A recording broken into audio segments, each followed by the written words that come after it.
Sign up now at elevate.miami.edu for my course, Organized Rhyme. Looking at the word legacy, while involving some wordplay, I'll use the first syllable to build upon. We'll use the first syllable, leg. For the second syllable, we'll use an. And for the third syllable, we'll use the word knee.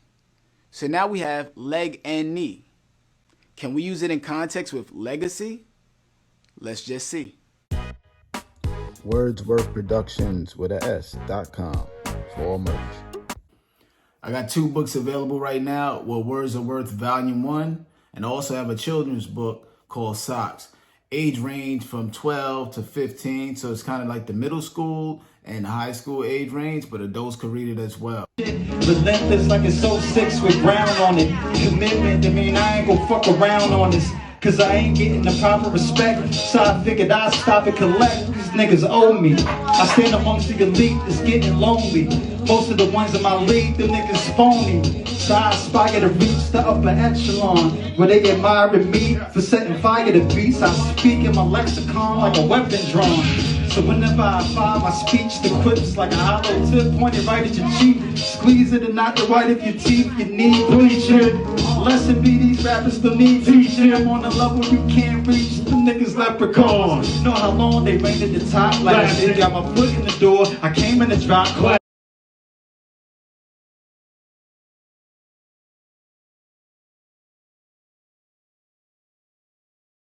What up, y'all? Welcome to another episode of What Words Are Worth. And today, I got a guest that some of your favorite rappers' favorite rapper.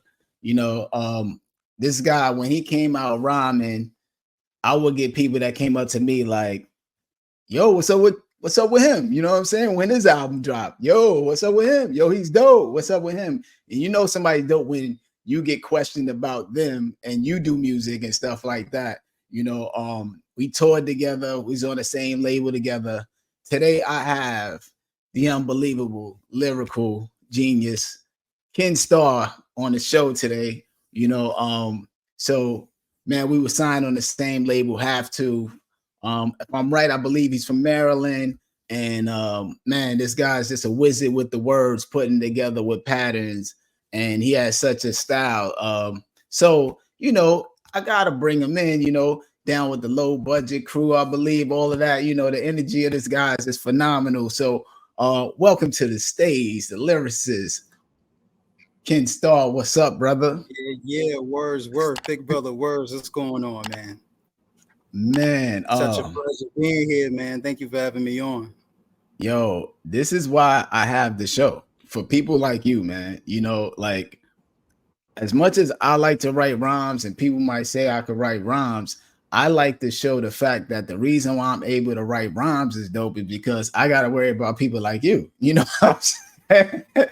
You know, coming with bars and able to steal the show and do some dope stuff. You know what I'm saying? You put people under pressure, you know?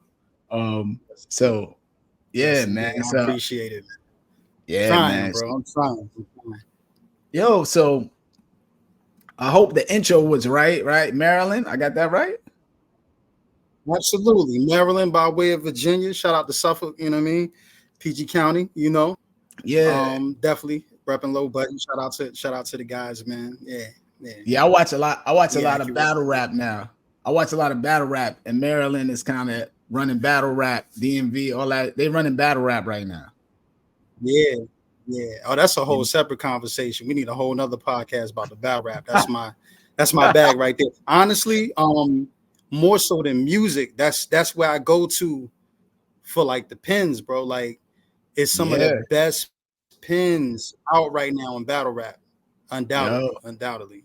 No doubt, man. That y'all got it, man. So let's start with, you know, what's the origin of the name? You know, we know like the Kenn Starr, but like, what made you say I'm gonna take this name?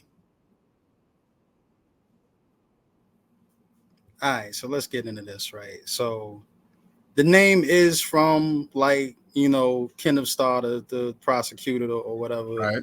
All it was, like, I was in high school when the Clinton scandal was going on, and at the time, you know, you hear these names every day in the news: Kenn Starr, Lewinsky, Clinton, And one of my boys, shout out to my boy Rick, he just started calling me that. It's like a nickname, and it just stuck. That's simple. You know, it wasn't no like real thought behind it. What I did end up doing, I ended up playing myself. My first mixtape, I decided to do like the Star Report and as a play on the name. Yeah. And what ended up happening is there's a list of 20 worst rapper names that came out some years ago, and like clockwork every year. I mean, the list has been out for over a decade, but somebody always finds it that didn't see it before. And I made the list of like top 20 worst rapper names ever because of the correlation with the real Kenn Starr. So yeah. But listen, I feel like I did something right because, you know, rest in peace, but you Google the name, it's gonna be a lot more me than bro. So I did something right. Yeah, and I think also what's dope about the name is the fact that if you don't make that connection of where it came from, you just say like, oh, all right, the star aspect of it, yo, I'm a star vibe. You know what I'm saying? Right. So it worked until people, Cool. So now let's get into what I got you here for this writing stuff, man. What are we doing today, man? We on the paper, pen, computer, phone, writing in your head. How you coming up with these bars nowadays? At this point, is definitely a phone thing. As much as I love, you know, we come from that pen and pad era. I still have all my old books, composition books, loose paper. Like I still got the first rhyme I ever wrote, like yellow page and all. Like, you know, as much as I have an appreciation for that, just we on the go. Life is life, and then you know, so it's definitely it's phone.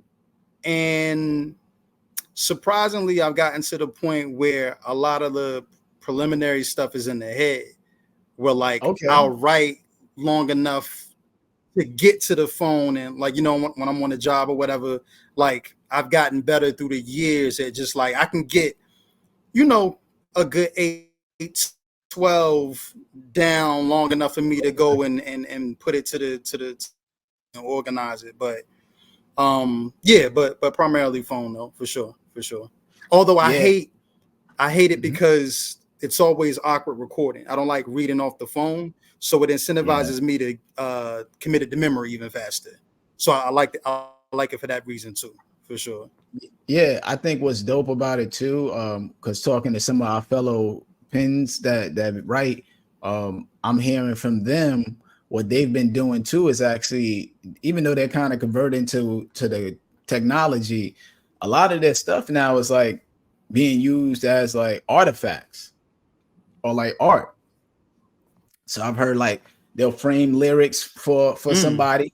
Yeah, framing the lyrics for somebody, give it as a gift. So it's being used in a different way, you know. So eventually, you know, maybe out there in Maryland, there'll be like some hip hop museum and things of that nature. Eventually, nowadays, a lot of those written rhymes, they're being used as art actually and artifacts, almost like, you know, like we talk about Shakespeare and all that. We don't actually, not that I know if we have the actual papers. Now they're looking at works that you write and things like that. So eventually down the line, when they go down the history of dope Maryland artists and rappers, those papers is kind of the new artifacts, you know? So that's what's so wild about it. So so I've been on here like telling everybody that, right? Like, yo, make sure you turn that to a book. Turn those into a book. I've been advocating for that heavily.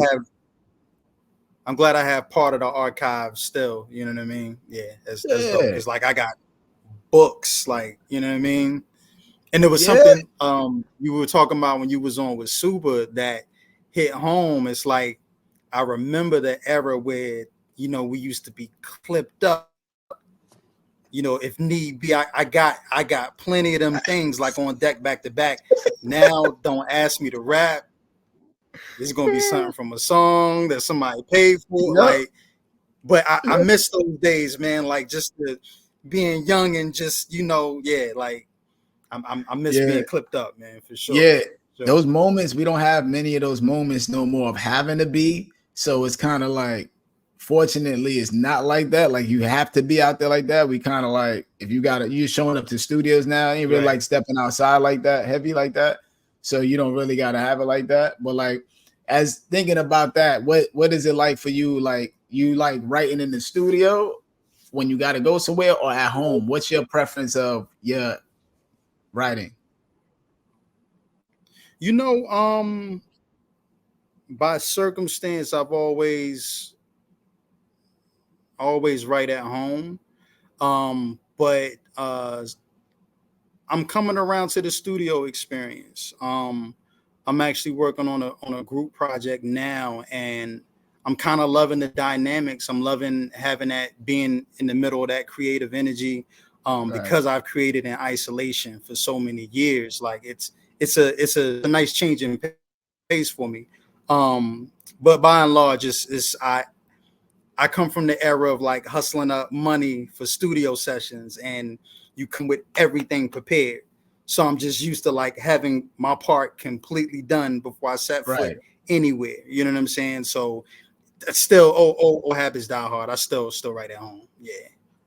How about you? I'm breaking out of my shell though, you know. Yeah, because a lot of times I know you pop up because I see what's going on Instagram. I see that y'all working on stuff on the gram, which is dope to see. Yeah. And then when you're popping up, yo, I just got this new beat. You be like, yo, I ain't got nothing right then and there, but you scribing on spot? I can. I won't say it's always my best work. But if I catch a vibe, you know, there have been times when I've been able to put together something that I could stand behind on the spot. Certain libations involved certain elements, you know, but also I don't like to use that as a crutch. So it's kind of hit and miss. But sometimes the situation, you know, you ain't got nothing in the stash, and you know it's an opportunity where you're not going to be able to come back for the next session or email a verse after the fact. So you know sometimes you got to step up. So capable, not my favorite thing to do, but capable. If I got to, I'll get it done for sure. Yeah, I always feel like if you don't have nothing, it's cool to try to lay a few bars to get a like revved up, and then take it. You could be like, yo, come back. You know what I'm saying? Like, yo, let me just lay. There you go. Yeah. You know, this ain't the fire verse though. This verse ain't what it is. Yeah, you know but I'm let me hold my place, my bookmark here. Let me hold my place. Let me hold my place. This verse ain't what it is. So this is interesting for me because now you're working with this group situation going on. Because I see it's a lot of people there. Is it being? Yes, it did. How are y'all doing it? Are y'all doing it like RZA? How everybody rhyme on it, and then we're taking this person off, or y'all just like, I got this too? How y'all, you know, figuring out that part? So far, we usually figure out who's going to rhyme on what beforehand. You know, we go through the beats. If somebody is you know, feeling something in particular, they'll send a reference off, and before we go in to record, we'll figure out who has something for it, who doesn't, so we can figure out who's going to land on the joint. But I don't know, man. Luckily, everything has just kind of come together organically. Like we haven't had to do too much like manipulating. It's just kind of been flowing, and things been working out. So yeah, it's dope, man. I've always wanted to be a part of a group. Shout out to COD, myself, Sean Bourne, King, Cy Young. For as long as I can remember, I've always been a part of groups, but I've always outlasted the group. You know what I mean? Always I've been a solo artist by circumstance and not preference. So at this late point in the game, it's so refreshing to finally have that group experience. And let me tell you something, the lack of heavy lifting. 16 is all you need. Like we got so much of the album done already, because it's like I've been doing it wrong this whole time, brother. I've been doing group is where it's at, man. Group is where it's at. Nah, but you know, man, you put out some great joints, man. Great album, you know, and music. So you definitely been doing it been doing it dope because you know, just the way like you're able to put stuff together, which is leads kind of to like my next question is just like you have this writing style of you like a smooth criminal with it. You know what I'm saying? Like, yo, I'm coming through on the track about to murder it. I don't gotta get it. I ain't gotta go up here with it. I'm just put it some Right. and then yes, you got the syllables, the multi-syllables coming in. And so I always love the fact that, you know, I know what I'm kind of getting with you coming on the track. I know that I'm getting a fire verse. I know it's something I can listen to over again. I know that you're gonna ride the track right, make sure that the flow is fitting. So it's always been dope. Like the last joint we did was me, you, and Black Milk, right? That's the last joint. Yeah, and Super. And Super's on it, yeah. And Super, yeah. Crazy joint too. If they ain't heard that one, crazy. We're gonna talk about that too, man. But I think that's my I don't know, thing. bro. I put a lot into that last album, man. Yeah, talk more about that album. Delay, my bad. Yeah, it's a delay, but talk more about that album. So it was definitely a learning lesson for me, man, because I put my heart and soul in that album, and for me, of course, I'm biased, but I felt like I finally hit my stride with, when I'm just rapping to be rapping. The skill level was here, and then when it was material substance, it kind of dropped off some, and I found like I had finally found the perfect marriage of having songs of substance without sacrificing like the ability I put forth on the track. And I felt like that's one of the areas where that particular project shine. And I feel like I genuinely did the work to get. The mistake I made was putting too much on the response to the album. I was at a crossroads with my career, and I kind of like made it a point to be like, all right, well, this album will dictate how I move forward. Like, if the response is good and then we're gonna keep pushing. If not, we're gonna start looking into something else. And right. When it didn't get the response that I thought it would, it crushed me, man. I still love it as a body of work. I think a part of it is the stigma of Star Status, my first record. I think that holds a special place in some people's like heart, and that was kind of the consensus. Like, yo, it's good, but it's not Star Status. You know what I mean? And for me, I'm like, bro, but I'm cooking with way more seasoning. Like, I felt like I had gotten so much better, and it knocked the wind out of my sail, bro. But I love the project. I feel like it's still some of my best work.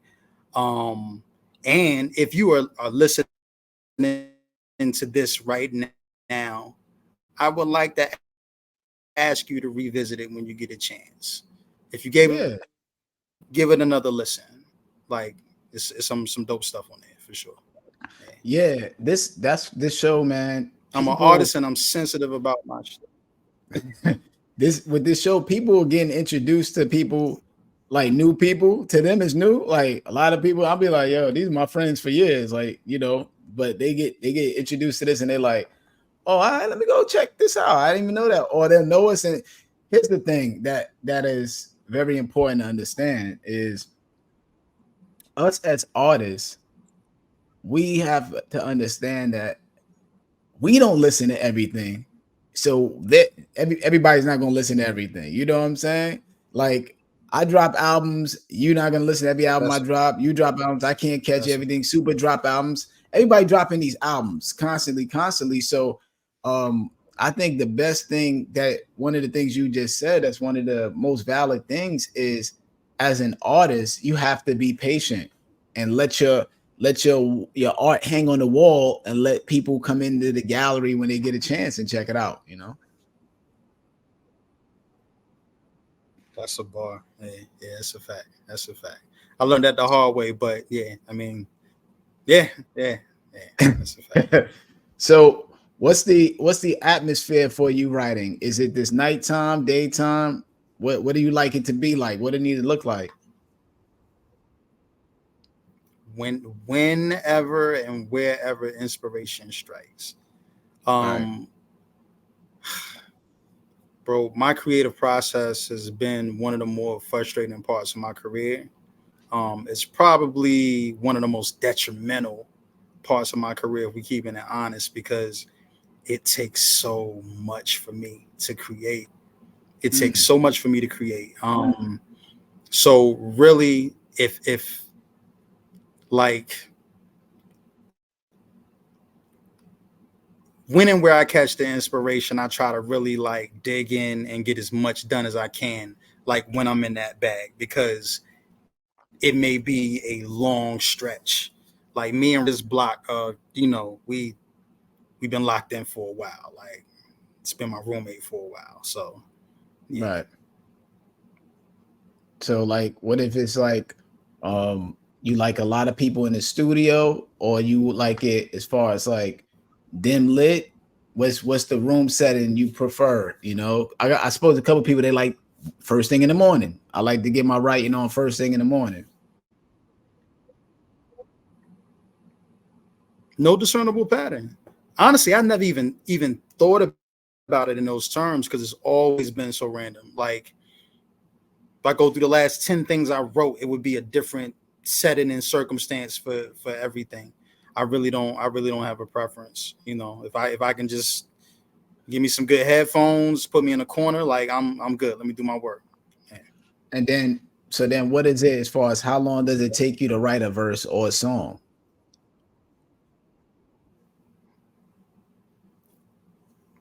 I need you to listen to me carefully, okay? Anywhere between 6 hours and 6 months. Word. It's ridiculous, man. Like, and because of that, I'm always working on several verses and songs at a time, because I only make X amount of progress on a particular thing. So just for the sake of productivity, when I write, I put my beat folder on, I put it on shuffle, and I see what I can vibe with. If I can get 8 bars on this, 4 bars on that, and just, I mean, they're records that have come to me super quick. They're records that have likely months and months to complete. First verse, like it's and once again, it's one of those things that I felt like it have kind of held me back.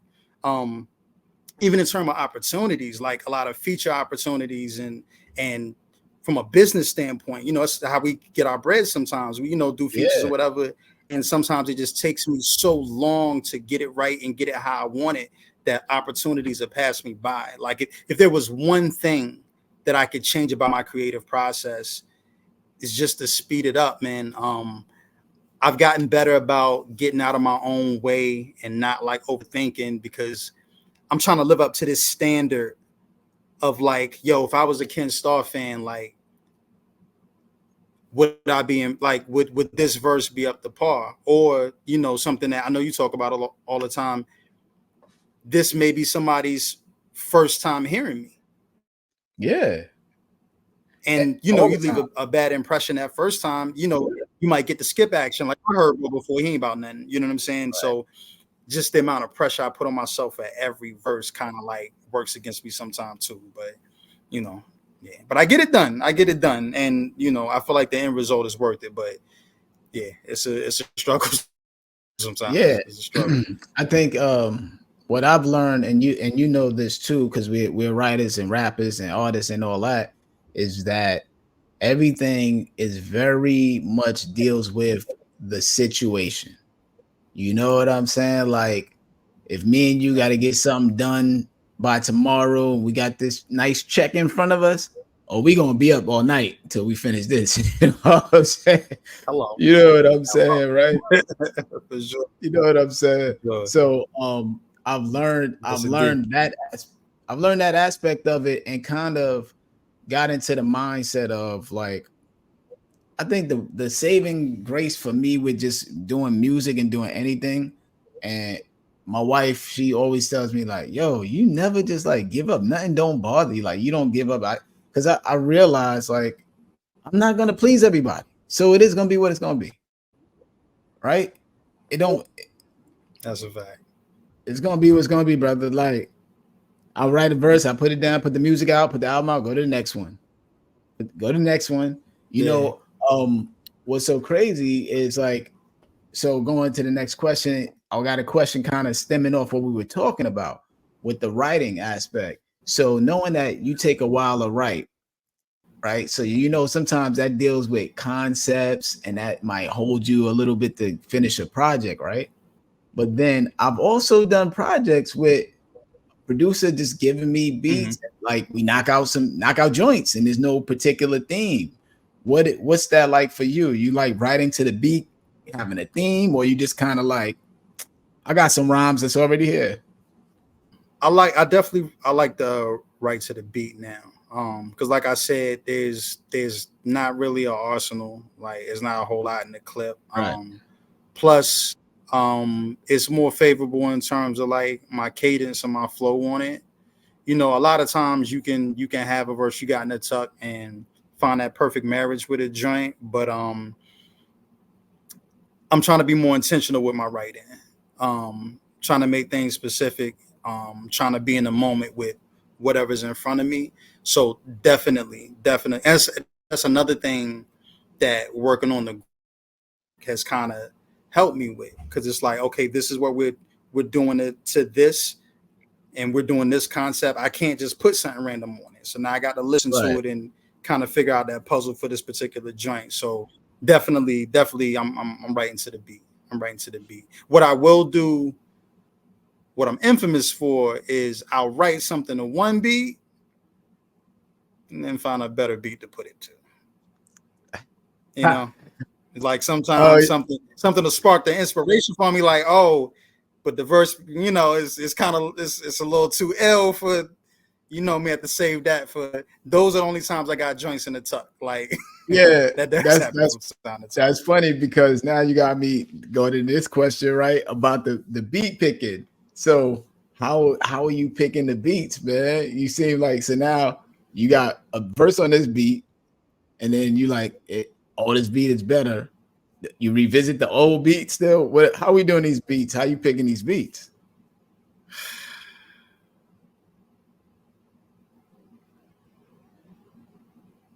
It's tough, man. It's tough. I've been so for as well.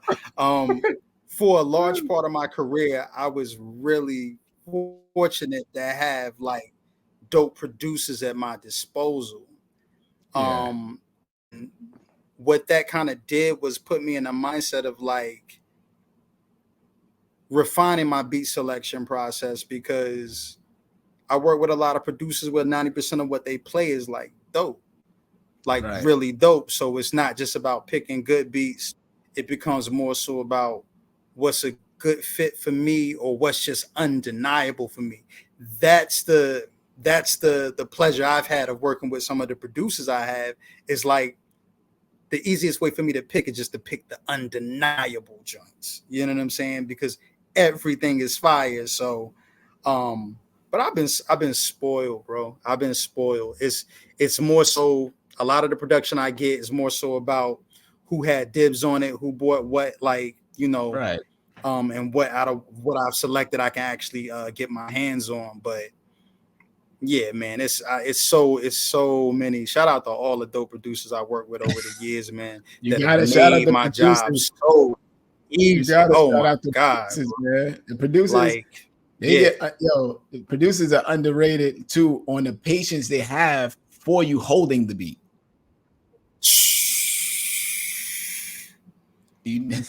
Listen, now we getting uncomfortable because I'm hitting the cats up like, yo, you remember in 08 when you had slid me I finally worked that out. and I'm trying to see. I know you. Yo, how about the Yeah, man. Producers how about the real. yo, how about how about this? Yo, this like still I said available? before, the creative This- process already. You know what I mean? Like from the mad old long. 6-beat tape. No, it's not. Yeah, right. Yeah, it's crazy. Oh It's man, crazy. yeah. Shout to the producers. We don't mean to, man. Life be going on, and dudes be asking y'all for beats from 2 years ago. And the wild part about it is, I remember I had a beat. You may have been through this. You have a beat, mad long. You like this beat, and the producer has the beat, but they said, I don't really do that style no more, so I don't really want to put that out. I've had that happen. Just the producer changed this. I've had that happen too. It hurts, man, but you gotta respect, yeah. And then you gotta respect the brand, because if he's on a whole new wave and then you're dropping it and you pushing it because you excited, you got like a joint from that producer, and it's like that don't really match the vibe of what I'm on right now. So you gotta respect it, man. Also, once again, more incentive. Get it done, get it out, man. Get it done, get it out. For sure. So while you're trying to get these things done, right? What's your revision process like? So how do you cross out what you don't like and delete it and figure out what this is the best verse?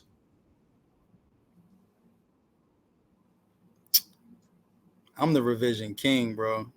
Like, I can play you most songs that I have out.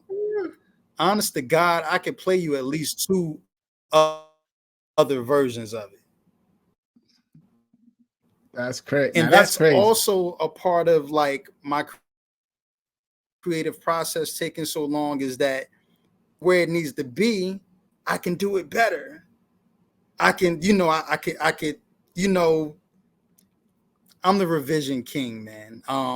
So I've been learning to just let go, like do it and let go. Some producers that I work with, that's one of their main complaints, is like, it's fine the way it is, leave it, but you just always want to put your best foot forward. You know what I mean? Yeah. So it's difficult not to tweak. And I feel like it could always be better, man. Like, I feel like I'm constantly getting a little better at putting it together, and I always want that to show. So yeah, I'm the revision king, man. Like, yeah, version I feel like 1.5, 2.0 remix. Yeah. So like when you're revising these rhymes, so how do you do it? Like, are you doing it like at the studio too? Because some people are on spot with the like, for instance, I could write a rhyme and like think it's done, and then I vocal it, and then I'll be like, nah, I gotta change that. You know what I'm saying? So do you change stuff after you vocal it a lot more than just kind of when you're writing it at the moment? Do you know what I'm saying? Well, one or two things usually happens. Sometimes the space between me writing it and recording it, because I don't record as often, sometimes it'll happen during that time frame, and then the rest of the time it's like, well, by the time I lay it and listen to it, it's like I could freak that a little better. You know what I mean? So it's like half and half. It's like half and half. Sometimes what I wrote, by the time it's time for me to go in, it's like I've already like redid it and tweaked it and tightened it up. So yeah. So one of the other things that I think that's dope about you, and some of the best writers, is being able to tell a story. Your personality is always dope. It's like with your personality when you're rapping, it's like you just have enough personality. It's not like just straight monotone. Even though your tone is low, you're not like screaming and all that. You still can sense the conversation that you may have had with somebody when you're telling us the story. You might be like, and the shorty came through and I was like, boom. And like, I can sense that the conversation is in there with your style, which is dope. So right. How important is it for you to make sure that you're telling a story with everything you write? So for me, storytelling isn't one of the stronger attributes I have, which is for the most part, anything that has a storytelling element is an actual experience. Like Right. that, I can put in a song form. That's nothing for me to do. That's probably the easiest writing I can do. But when you take it to a more creative space, because we got a lot of brothers that are so crazy with the concept, and it's one of the things that I really envy and I wish was more part of my skill set. Um, but for me, I don't put a lot of weight on it because, like I said, if it is storytelling, it's just me talking about a specific experience. You know what I mean? Now it has become more important to me at this stage of my career because my content is moving in more of a moving to a more heavy place. You know, Right. I'm a little older now. My life situation is different, so a lot of the music is heavier now. So there are a lot of themes that are important that I get across now. So I guess in that regard, it's become more important. I'll say that. Yeah. Yeah. Do you feel like their songs resonate more with the story aspect now that you've gotten older? Because I know, like, as I got older with doing the music too, there's been the difference of I think it like remains song. to be seen. Okay. I mean, it's a night and day difference, and I love to see people appreciate something that I thought was more prevalent in my last album, the Square One project. Now people are having the response I wanted them to have then. I've let people hear some of the newest stuff, and it's like, yo, it's dope because the stuff you're talking about is completely different, but it's still Kenn Starr. Like you still getting busy, and but it's just like it's connected on a different level. So I'm hoping that when this stuff actually gets released, that'll be the general consensus. But I think I'm moving in the right direction, man. Because like you said, the people I do like the trusted ears, they hear it. They hear the difference. It's like, oh, you grown now. You finally talking about something. Because Yeah. we come from the era, battle rap, and the first half of my career was trying to convince people that I'm nice. And Right. what I really appreciate about the stage I'm at now, I'm finally becoming comfortable with not being the best in the room, not being one of the best in the room, and kind of Right. moving away from that, always that underlying, like, yo, I'm the night. Like, no, like, how can I contribute in the best way to this body of work? You know what I'm saying? I'm learning how to play my position, and I'm learning how to lean on other parts of my skill set to make the music dope. And it's taken me way too long to get to that space. It's a pride thing, and because I feel like I'm one of the artists, like the people who do rock with me, it's because they feel like I get busy. So I feel the pressure to make sure that's always a part of what I do.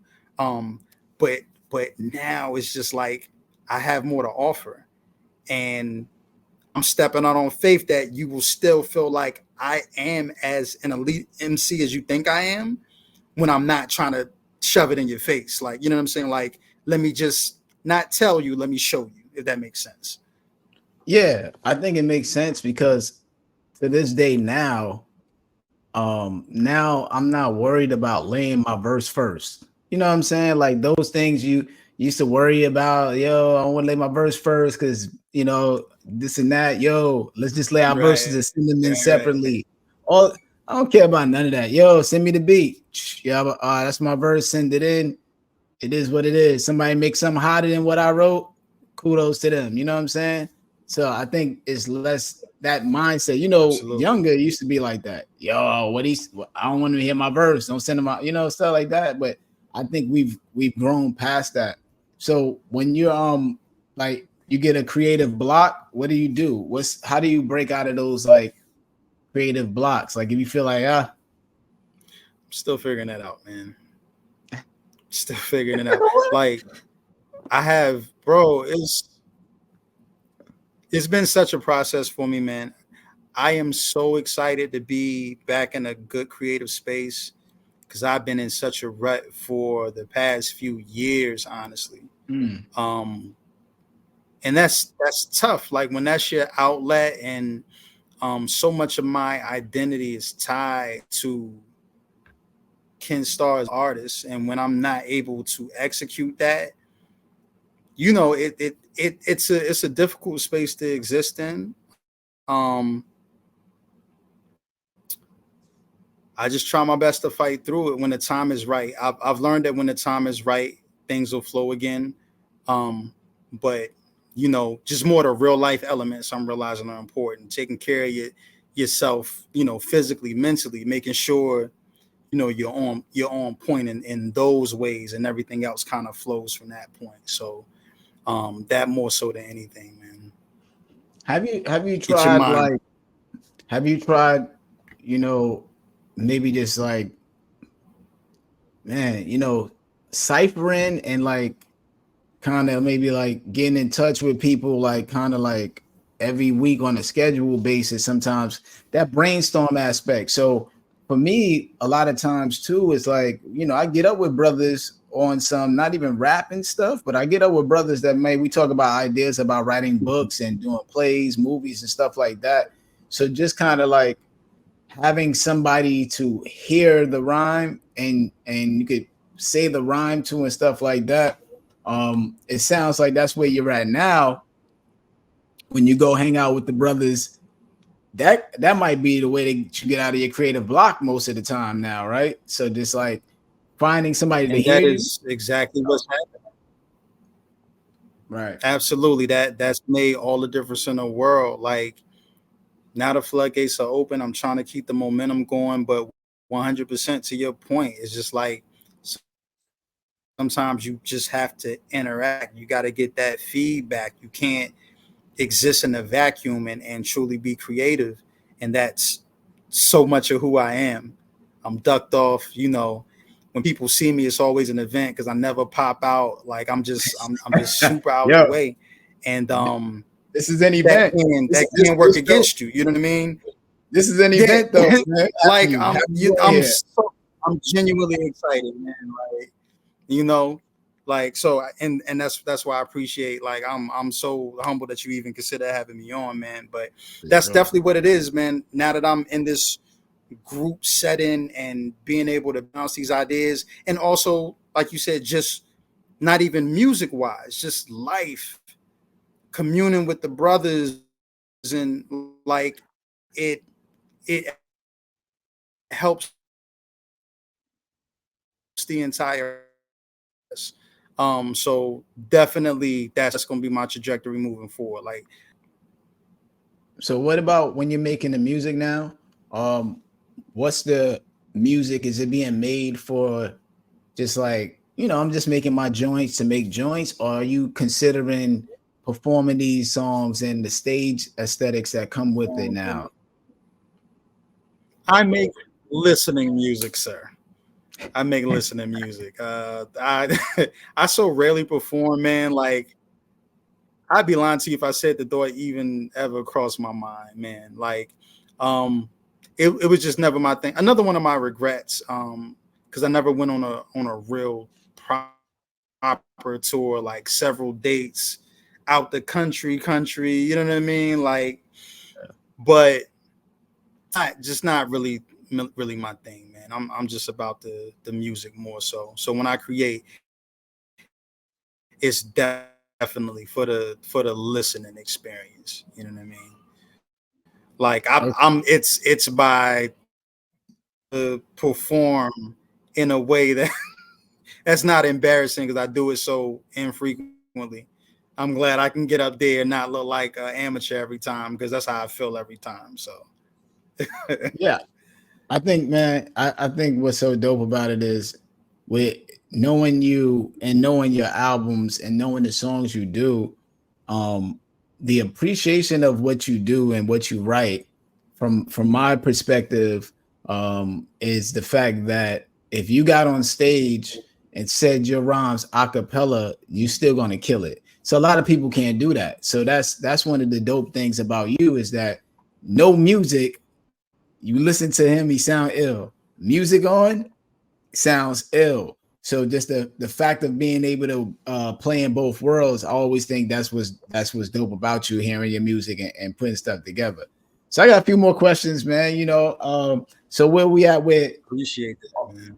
Are we doing? You like to have the hook, and then or the verse, and then write the hook after? Verse and stall me out until I can get somebody to help me with this hook. I am. Sometimes I have to go back and listen to my albums just to say, Ken, you can write hooks. You've done it dozens and dozens of times. Trust the process. The hook writing is particularly difficult for me. I've always found a way, but it's almost, even with concept records, the hook is always the last piece of the puzzle for me. Always. It's the part that takes the most work for me, for sure. Yeah. So this question, I came up with it just like hearing somebody say it, and then I thought about like a lot of our experiences of how we all write. And I was like, yeah, that is kind of wild. I run into people that they be like, yo, I can't even start writing until I get the hook. I'd be like, yo, that's kind of crazy. So if you don't get that hook, you just gonna chill? Like, you know what I'm saying? Like, yo, no problem to have. That's what we need to link up, because they did. Met the man in red, man. Like, got verse, got hook. Like, you know what I mean?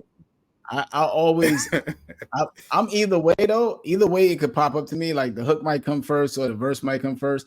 But what helped me get out of that mindset was just more so, just listening to people. Even when hooking up with Ace, and then Ace would be like, "Yo, we ain't got to be on every hook," and he always would find somebody and say, "Yo, we should have Ladybug Neck on this. We should have like other people with notable voices." Yeah.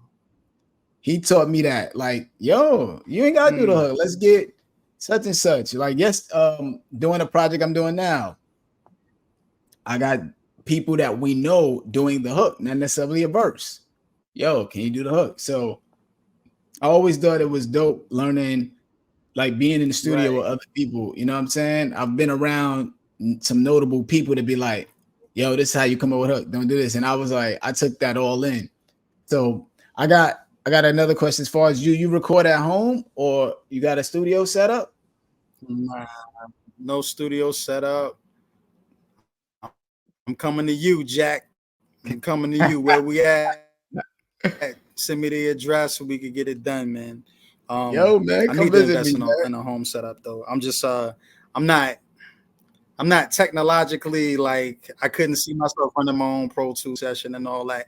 I feel like such a bum, bro. Like, out of my crew, like at least more than half of the MCs I've come up with all are like dope producers in their own right now. Yeah. Self-taught, just like, you know what? I'm gonna get into this bag creatively. Meanwhile, I can't even, man, it's I know my strong suits, and I stick to them. I'll say that. Yeah, it's definitely like it's a little learning curve though, but like once you do it, I think you find yourself more jumping up to lay something on a beat, because you got a beat. You're like, oh, I'm about to lay, like, let me just free this flow on it. If it kind of gives you that vibe to like kind of be a little more free. But yeah, I always ask that question just so other people could kind of get an idea of like, yeah, I might go, oh, okay, I got that set up, or I might get that set up. So here's another thing. Give me 3 artists that you would advise us to listen to, or you could even mention your records, your songs, maybe 3 songs, 3 artists that you like, yo, you should go check this. Go check when I did that song.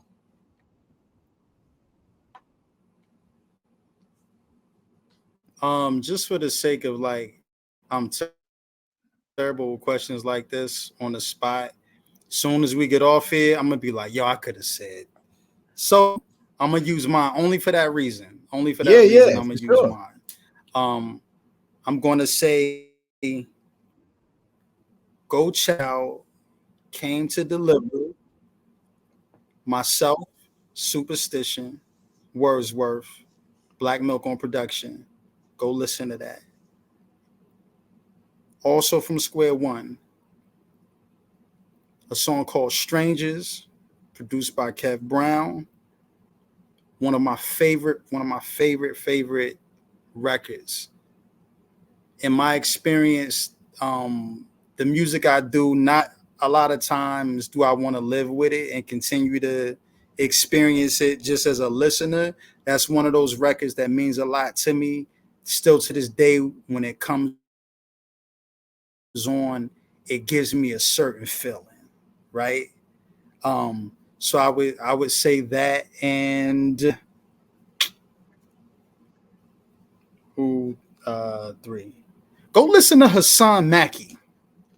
Woo! Y'all, if you don't know, do your research. Hassan Maki. Just type it in and listen to whatever comes up. Brody is ill. Shout out to Hassan. Shout out to, no disrespect to anybody else in the crew. My crew is nice, with all due respect. But he was the first one to put that pressure on me. When we get like, oh, Hassan, you on this one? All right, cool. Let me go to the to that section. Yeah, shout out to Hassan. Go listen to some Hassan Maki. Yeah. Man, well, yeah, man. I remember me and Hassan, we was in Manhattan rhyming, freestyling, just going at it, just rhyming, boom, freestyling for like mad long. Passing the mic, he off the top. Pass me the mic, I'm off the top. And then we just bonded from there, man. Hassan Maki, always dope, man. So Ken, man, y'all before you go, stupid with that freestyle. Let me talk over you for a second. It don't make no sense for anybody to freestyle in a way where it's like, I'm not sure if that's a written verse or not. You know what always stuck with me? Real quick. Yeah, back in the Half Tooth days, we were up in New York. You know what I mean? We were up at the Halfway House. Shout out to Zach, ZDG. And I was working on an Odyssey joint. It's a joint that ended up being called Worst Nightmare. And it was this really like, it sounded like a horror movie type joint. Thumping though, it was rocking. And I was stuck on it. We was sitting at the crib, we was listening to it, and you was like, and you're super cool, laid back, like, it sound like a horror story. You just kick something like, and then you proceeded to freestyle an entire like horror movie with a beginning, a middle, and an end with a hook. And I'm just sitting there like, these dudes about to drop me. Like, bro, like the like, just so much respect, man. So much props to you. Like, literally, that record you got hanging up on the wall. Like, I had the Lyricist Lounge like advertisement on the wall. I used to have a whole wall covered with posters. You know, when we were able to link and stand shoulder to shoulder as label mates, and being able to go out on a road with you and seeing you do your thing live, get the live stage people, bro. I'm so appreciative of that. That's why to this day I still call you Big Brother Words. You know, took me under the wing, showed me love, just constantly gave me game, man. I appreciate you, bro. Sincerely, I appreciate you, man. One of the illest. Thank you, man. Thanks, man. I appreciate it, as well, man. But I appreciate you, man, because I don't think you understand the impact you've had on people. And like I said, people come up to me, yo, Kenn Starr, yo, you was on that label with Kenn Starr, yo, what's up with him, yo? He's always killing it. He got these verses. And then me being analytical of hearing the work ethic you put into writing. So that's why it was important to have you on here, because the people that are friends of mine are, let me take this off real quick. The people that are friends of mine are the reason why I'm as dope as I am. I'm not just born here and didn't hear anybody rapping. I'm listening to you, Ken Rock, and I'm like, man, he's at a level like this. I got to maintain my level like this. So I appreciate all the work and the time and the energy and effort that you put into contributing to the culture, and that, you know, people to this day listen to your joints. And yo, man, just keep making dope music, writing phenomenal verses, and always remember that the stuff you're writing is actual literature. It's not songs no more. It's actually literature for us to read and really take it in, man. But you know, give all your social media stuff. I've kind of scaled it back. Catch me on IG, Kenneth.cold. That's the best place to reach me. I ain't on X. Yeah, I think that's pretty much it, man. Be on the lookout for that COD album coming soon, man. We working hard on that right now. Also got a project with Drew Dave that's gonna be coming soon. Phenomenal producer. If you're not hip, do your research. We got some fish grease coming, man. Yeah, I'm working, man. I'm back active. My jump shot is looking right. I'm getting my legs back. Like, yeah, you know, I'm gonna get you on something. Stay tuned. I got stuff, man. I'm gonna get you on I something, owe man. you too. I owe you. Let's go, please. Let's get it done. I got you, man, for sure, man. Well, thanks again, man. So to everybody out there, appreciate you watching the show. And I ask you, what are your words worth? Peace, y'all.